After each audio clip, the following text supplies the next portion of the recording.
Hello everyone. आज है 31 जनवरी और आज इस वीडियो में हम बात करने जा रहे हैं आईडीएफसी फर्स्ट बैंक के बारे में।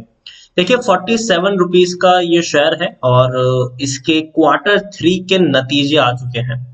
और नतीजे कैसे हैं, शेयर में आने वाले दिनों में क्या सिचुएशन देखने को मिलेगी, तेजी आएगी कि नहीं, उन सारी चीजों के बारे में इस वीडियो में हम डिस्कस करेंगे। लेकिन उससे पहले अगर आपने अभी तक चैनल को सब्सक्राइब नहीं किया है तो प्लीज अभी इसे सब्सक्राइब कर लीजिए, क्योंकि आगे भी बहुत सारे वीडियोस हैं जो आपको काफी ज्यादा हेल्प करेंगे। उसके साथ साथ अगर आपने अभी तक मेरी टेलीग्राम चैनल को सब्सक्राइब नहीं किया तो उसको भी सब्सक्राइब करना मत भूलिएगा। लिंक आपको डिस्क्रिप्शन में मिल जाएगा। तो आईडीएफसी फर्स्ट बैंक पिछले एक महीने में देखें तो एक महीने में 28% का ग्रोथ है। अब आप कहोगे भैया इतनी तेजी आ गई तब आप मुझे बता रहे हो, तो ऐसा नहीं है। आईडीएफसी फर्स्ट बैंक को मैं पिछले काफी वक्त से रिव्यू कर रहा हूँ और पिछले एक महीने से पिछले एक साल से मैंने यहाँ पर बाइंग की रिकमेंडेशन यहाँ पर दी हुई है।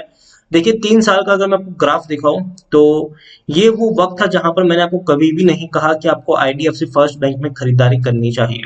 लेकिन जब मार्च क्वार्टर के नतीजे अच्छे आए, जब शेयर 18 रुपए 20 रुपए के ऊपर ट्रेड कर रहा था मई महीने में, तब मैंने आईडीएफसी फर्स्ट बैंक में पहली बार खरीदने की सलाह दी, क्योंकि मार्च क्वार्टर के जब नतीजे आए थे वो काफी शानदार थे। जून में नतीजे आए अच्छे थे, तब भी मेरी बाइंग की रिकमेंडेशन थी। सितंबर के नतीजे आए अच्छे थे, तब भी मेरी बाइंग की रिकमेंडेशन थी। अब दिसंबर के नतीजे आए हैं, अब नतीजे आने के बाद डेफिनेटली एक बार रिव्यू करना बनता भी है कि यहाँ पर क्या करना चाहिए। देखिए अगर आप मेरे चैनल को रेगुलर फॉलो कर रहे हो तो 16 मई 2020 को आईडीएफसी फर्स्ट बैंक मैंने वीडियो बनाया था। तब 20 रुपए का ये शेयर था, एक साल से भी कम वक्त, मतलब आप देखिए पैसा 2.5 गुना कर दिया इसने तब से लेकर अब तक अगर हम देखें तो। और तब मैंने पहली बार कहा था कि यहाँ पर अब आपको बाइंग करनी चाहिए, डरने की जरूरत नहीं है। इतना ही नहीं, 1 जून को जब 23 रुपए का शेयर था तब भी मैंने अपडेटेड वीडियो बनाया था। मैंने कहा था कि यहाँ पर बेचने की गलती मत करना, ये शेयर अब और ऊपर उड़ने वाला है। उसके बाद अगस्त महीने में 7 अगस्त को 28 पे था, तब भी मेरी बाइंग की रिकमेंडेशन थी। उसके बाद 3 अक्टूबर को 30 रुपए का शेयर था, तब भी मेरी बाइंग की रिकमेंडेशन थी। उसके बाद 9 अक्टूबर को जब शेयर 31-32 रुपए के ऊपर था, तब भी मेरी बाइंग की रिकमेंडेशन थी। उसके अलावा नवंबर महीने में 16 नवंबर को 33 रुपए का शेयर था, तब भी मेरी बाइंग की यहाँ पर रिकमेंडेशन थी। 28 दिसंबर को जब 37 रुपीज का शेयर था, 36 रुपीज का शेयर था, तब भी मेरी यहाँ पर बाइंग की रिकमेंडेशन थी। आज जब जब जनवरी का एंड है, फरवरी की शुरुआत होने वाली है और नतीजे भी इसके आ चुके हैं, तो एक बार फिर से बातचीत करना बनता है उस नतीजे के बारे में और ये भी डिस्कस करेंगे कि यहाँ से इस शेयर में क्या करना चाहिए। आप देखिए 3 साल में अगर हम देखें, एक साल की मैं बात करूं तो ऑलरेडी ये शेयर अपने प्री कोविड लेवल से ऊपर निकल चुका है। ये वो लेवल से जहां पर मैं कंटिन्यूस वीडियो बनाकर आपको इन्फॉर्म कर रहा था कि बहुत जल्दी ये शेयर अपने प्री कोविड लेवल से ऊपर जाने की कोशिश करेगा, और अब ऑलरेडी ये अपने प्री कोविड लेवल से ऊपर निकल चुका है। इवन 50 रुपए का जो टारगेट है, 50 रुपए से भी ऊपर शेयर निकल चुका था। अभी हाल फिलहाल में यहाँ पर प्रॉफिट बुकिंग भी देखने को मिली है और एक तरीके से हम कह सकते हैं कि पूरे मार्केट में गिरावट है, तो जिसका असर इसके ऊपर भी देखने को मिला है। 3 साल में अगर हम देखें तो 3 साल का जो इसका हाई देखने को मिला है तकरीबन तकरीबन 57-58 रुपीज का है। तो जो पहला टारगेट यहाँ पर होगा वो 57 रुपीज का होगा, कि मुझे लगता है कि ये जो शेयर है वो अपने 3 साल के हाईस को तोड़ने की कोशिश करेगा और उससे ऊपर जाने की ये कोशिश जरूर कर सकता है। तो जो पहला टारगेट यहाँ पर होगा वो 55-57 रुपीज के आसपास हो सकता है। हालांकि लार्ज कैप शेयर है, 27,400 करोड़ के आसपास का मार्केट कैप है। एनएससी में देखें तो 4 करोड़ से भी ज्यादा का वॉल्यूम ट्रेड है, मतलब बहुत बड़ी क्वांटिटी में लोग खरीदारी बिकवाली कर रहे हैं। जो लेटेस्ट शेयर होल्डिंग पैटर्न है वो भी काफी एंकरेजिंग है, काफी दमदार है। आप देखिए प्रमोटर ने अपनी होल्डिंग को बेचा नहीं है, मेंटेन है 40% की होल्डिंग, लेकिन एफआईएस और म्यूचुअल फंड ने तगड़ी खरीदारी की है। आप देखिए 11.23% की जो एफआईएस की होल्डिंग थी, आज वो 11.57% है। म्यूचुअल फंड की 2.67% की होल्डिंग 2.85% है। इंश्योरेंस कंपनी ने हालांकि हल्की सी बिकवाली की है, 0.59% की होल्डिंग 0.54% के आसपास देखने को मिल रही है। यहाँ पर 12 म्यूचुअल फंड स्कीम्स, 150 एफआईएल्स का पैसा लगा है और प्रमोटर कौन है? आईडीएफसी फाइनेंशियल होल्डिंग कंपनी, 40% की होल्डिंग है और एक भी शेयर इनका गिरवी नहीं है, तो ये सबसे अच्छी बात है। हाईएस्ट पब्लिक शेयर होल्डर में आपको क्लोवरडेल इन्वेस्टमेंट लिमिटेड देखने को मिल रहा है 8.32% की होल्डिंग के साथ और इंडिविजुअल इन्वेस्टर होल्डिंग 20.57% है।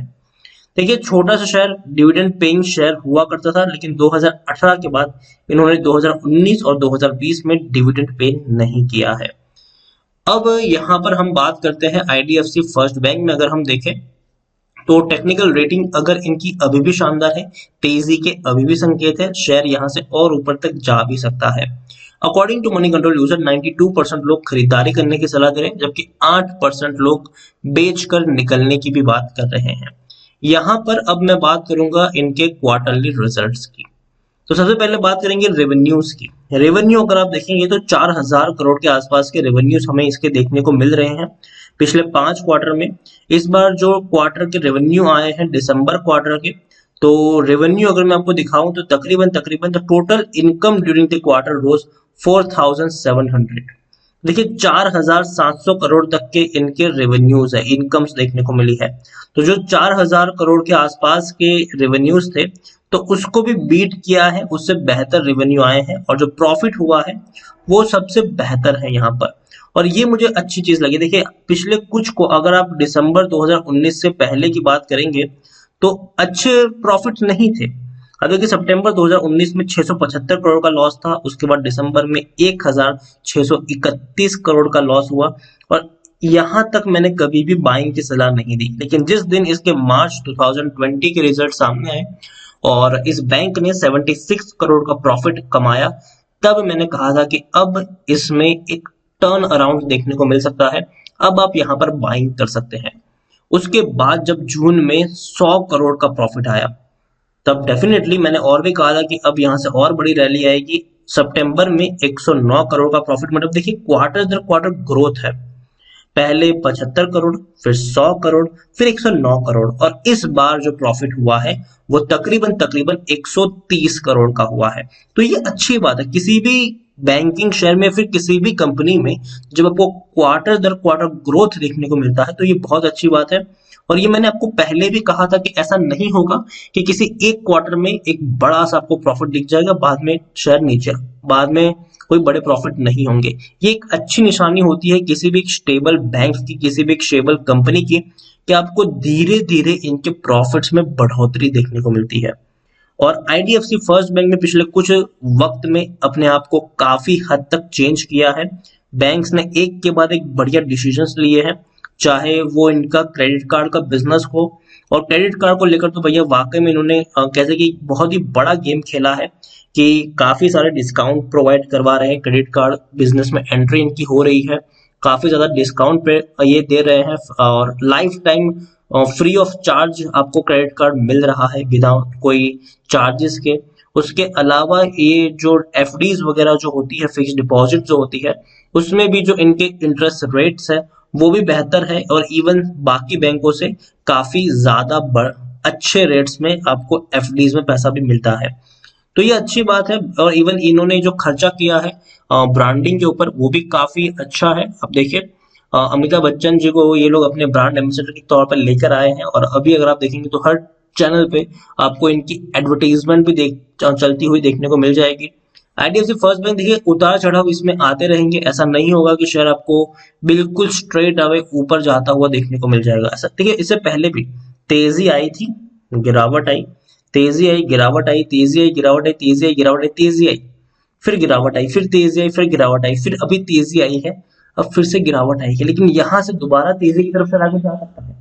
दोबारा जो है शॉर्ट टर्म का टारगेट मिला है यहाँ पर वो 50 रुपए का है, उसके बाद 55 और उसके बाद 60-65 तक के भी आपको फ्यूचर में इसके टारगेट देखने को मिल सकते हैं। तो आईडीएफसी फर्स्ट बैंक बेचना नहीं चाहिए इसको। कुछ लोग इसको एचडीएफसी बैंक से भी कंपेयर करते हैं, तो मुझे लगता है कि वो शायद बहुत ज्यादा हो जाता है। HDFC first bank, sorry HDFC bank, मुझे लगता है कि एचडीएफसी बैंक तो नहीं बनेगा दूसरा, लेकिन हाँ दमखम जरूर है कि आप जितना निवेश करोगे यहाँ पर एटलीस्ट उससे बढ़िया रिटर्न आपको यहाँ पर जरूर मिल जाएगा।